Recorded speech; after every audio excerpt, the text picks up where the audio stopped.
अस्सलाम वालेकुम। नाज़रीन तव्हां ॾिसी रहिया एस टीवी न्यूज़ ताज़ा बुलेटिन में वली मोहम्मद चाड़वा हाज़िर आहियां।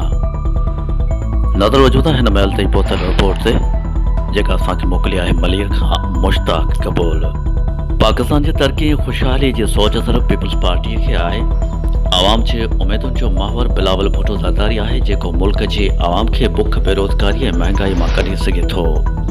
अहिड़नि ख़्यालनि जो इज़हार पाकिस्तान पीपल्स पार्टी जे सीनियर अॻवान नवाब फरीद अबड़े साफ़िन सां ॻाल्हाईंदे कयो।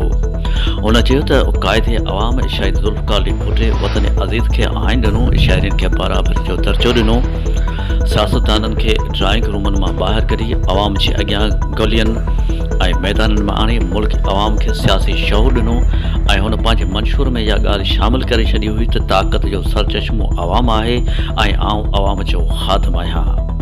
हुन चयो त अॼु संस लख़्ते जिगर मोहतरमा शहीद राणी बेनज़ीर भुट्टो जो नौजवान पुटु बिलावल भुट्टो ज़रदारी मुल्क खे महांगाई, गुरबत ऐं बेरोज़गारीअ समेत आयल मुख़्तलिफ़ बहरनि मां कढण लाइ मैदान अमल में आहे। हुन क़ौम खे अपील कंदे चयो त क़ौम बिलावल जो भरपूर तरीक़े सां साथ ॾिए त जीअं असांजे प्यारे पाकिस्तान खे मसइलनि खां पाक करे ख़ुशहाल मुआशिरे जो बुनियाद रखी अवाम खे बहराननि ऐं महरूमिन मां निजात ॾियारे सघिजे।